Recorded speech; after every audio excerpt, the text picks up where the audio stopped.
الشیطان الرجیم بسم اللہ الرحمن الرحیم الا بذکر اللہ تطمئن القلوب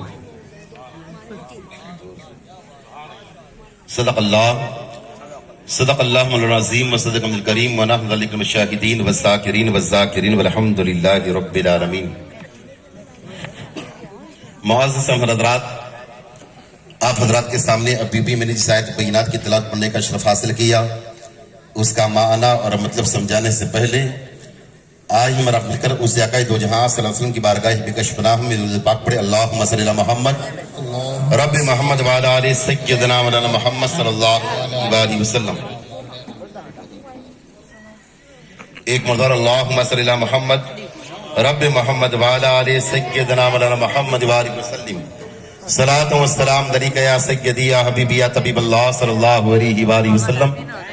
ایک مرتبہ نبی پر اللہم صلی علی محمد رب محمد وعلی آل سیدنا مولانا محمد وعلی وسلم۔ صلاۃ و السلام علیک یا سیدی یا حبیبی یا طبیب اللہ صلی اللہ علیہ وآلہ وسلم۔ ذرے ذرے سے نمایاں ہے مگر پنہا ہے، ذرے ذرے سے نمایاں ہے مگر پنہا ہے، میرے معبود تیری پردہ نشینی ہے عجیب، میرے معبود تیری پردہ نشینی ہے عجیب، دور اتنا کہ تخیل کی رسائی ہے محال، اور قربت کا یہ عالم کی رگے جاں سے ہے قریب، اور قربت کا یہ عالم کی رگے جاں سے ہے قریب۔ محبت کی نظر پہلے وفا کی شان پیدا کر، بلندی اور پستی میں ذرا پہچان پیدا کر، نہ ہو ماحول سے مایوس دنیا خود بنا اپنی، نئی کشتی نئی آندھی نیا طوفان پیدا کر، نئی کشتی نئی آندھی نیا طوفان پیدا کر۔ کہ ناز ہے ہم کو کہ ہم نے تو عبادت کی ہے، ناز ہے ہم کو کہ ہم نے تو عبادت کی ہے، یعنی سرکار کے بیٹوں کی زیارت کی ہے، یعنی سرکار کے بیٹوں کی زیارت کی ہے۔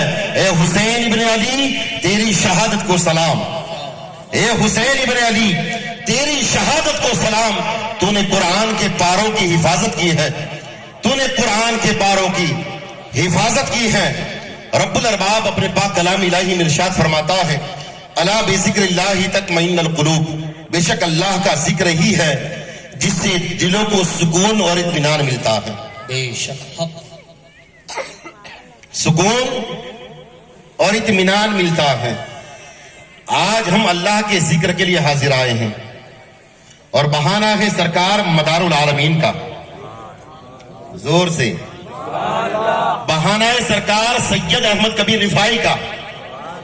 یہ مہینہ دو ایسی شخصیتوں کا مہینہ ہے، ایسا مقدس مہینہ ہے جس میں آج ہم حاضر آئے ہیں۔ ایسی محفلوں کے بارے میں رب الارباب فرماتا ہے، جب رقبہ چرچا چل رہا ہے تو بتا دوں کہ رب الارباب ایسی محفلوں کو کیا کرتا ہے۔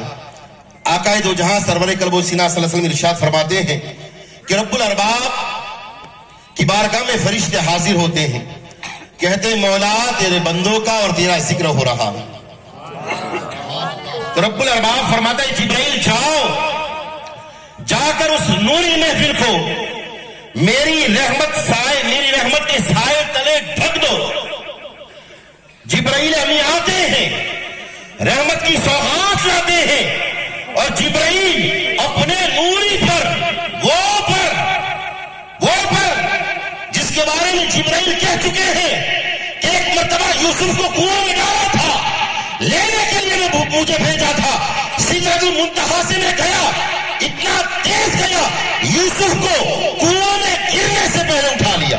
سبحان اللہ سبحان اللہ۔ دوسری مرتبہ رب کا حکم ہوا، اے جبرائیل جاؤ، حسنین کریمین نے تختی لکھی ہے، کیا بات ہے، واہ واہ۔ تختی لکھی ہے، فیصلہ کیا جانے والا ہے، موتی فضا میں فاطمہ الزہرا نے لہرا دیا ہے، موتی تختیوں پر گرنے سے پہلے اے جبرائیل جا موتی کے لیے ٹکڑے کر دے، ایک حسن کی تختی پر ایک حسین کی تختی پر ڈال دے۔ سبحان اللہ۔ وہ جبرائیل جس نے ایک مرتبہ کہا مولا پوری شدت کے ساتھ پورے جوش و خروش کے ساتھ اڑنا چاہتا ہوں، اتنا اڑوں کہ میں خود تھک جاؤں۔ رب الارباب کی بارگاہ میں عرض کیا تھا جبرائیل نے، اس کے پر کیسے ہیں؟ रिवायत में आता है अगर एक पर खोलता है तो आधी दुनिया ढक जाती है, दूसरा खोलता है आधी दुनिया ढक जाती है। सारी कायनात, सारी पृथ्वी जिब्राइल के भरोसे ढक जाए और जिब्राइल कहे मैं पूरी शिद्दत के साथ उड़ना चाहता हूं। कहां पर उड़े? रब्बुल अरबाब की बारगाह में अर्ज किया, वो तो रब है, वो तो रब है जो कौवे को पैदा करने वाला है, वो तो रब है जो पत्थरों को पैदा करने वाला है। वो पत्थर जिसको लोग आज खुदा समझ बैठे, ऐसे पत्थर, ऐसे दरख्त पैदा करने वाला जिसकी लोग आज पूजा करें, रब्बुल अरबाब है, ऐसी तखलीक करने वाला है।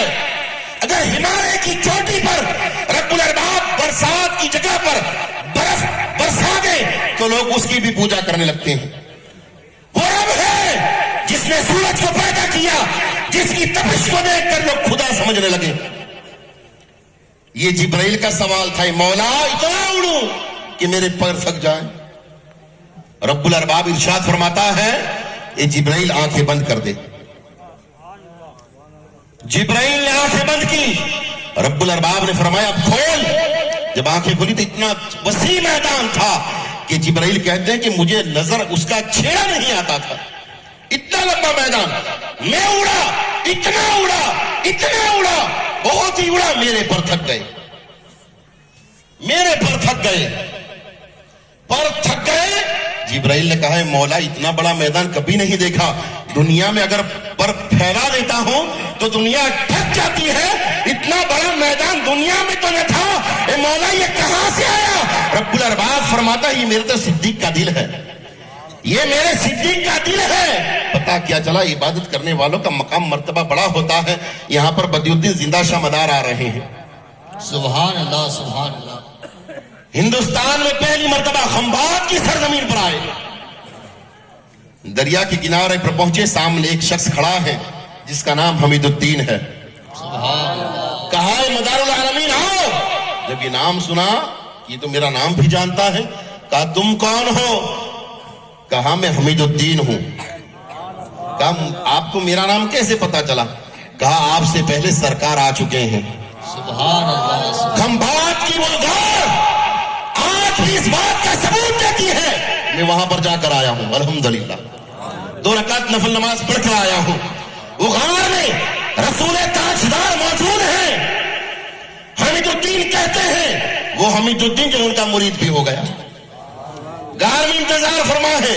जब सरकार बदियुद्दीन जिंदा शाह मदार पहुंचे हैं, देखा आकाए नामदार सामने जलवा फिगन है। फिर तो बात ही क्या थी, अपने हाथों से 9 लुक़मे खिलाए, अपना कुब्बा मुबारक अता फरमाया, अपना जुब्बा मुबारक अता फरमाया, 9 लुक़मे खिलाए, जुब्बा मुबारक अता फरमाया। बदियुद्दीन कहते हैं फिर सारी जिंदगी मैंने खाना नहीं खाया और कपड़े नहीं बदले, क्यों न वो 9 लुक़मे खिलाए थे।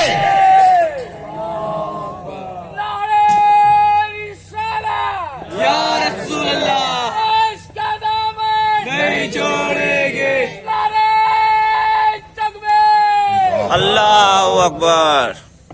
जो 9 लुक़मे खिलाए थे, उसके बाद सरकार बदियुद्दीन जिंदा शाहमदार को भूख ही नहीं लगी। वो लिबास पहनाया था जिसके बाद कभी उनके लिबास पर मक्खी बैठी ही नहीं। और हाल क्या होता था, हदीस मुबारक में आया है, वो मम्मात अला हुब्बे आले मोहम्मद माता शहीदा, जो सैयदों से मोहब्बत करता हूं मरता है वो शहीद की मौत मरता है। और दूसरी में आता है वो मम्मात अला बुग़्ज़ आले मोहम्मद माता काफिरा, और जो अहले बैत से सैयदों से दुश्मनी में मरता है वो काफिर की मौत मरता है। यहां पर बदियुद्दीन जिंदा शाह मदार है। सरकार के चेहरे का दीदार करने के बाद फिर कभी अपना चेहरा खुला नहीं रखा। एक मुरीद ने पूछा कि आपने चेहरा क्यों ढक लिया है? कहा सरकार के दीदार के बाद अब चेहरे पर इतनी रौनक है कि अगर चेहरा खोलता हूं तो लोग दश खा के गिर जाते हैं, इतना मुनव्वर चेहरा हो जाता है उनका। और सरकार बदियुद्दीन जिंदा शाह मदार फरमाते हैं कि कोई मेरे मध्य मुकाबिल मुखालिफ आ जाता है, कोई दुश्मन आ जाता है तो उसे धमकाने और डराने की जरूरत नहीं पड़ती। अपने रुख से नकाब हटाता हो, वो ताप नहीं आ पाता, मर जाता है, वहीं पर मर जाता है। ये अल्लाह वालों के काम है।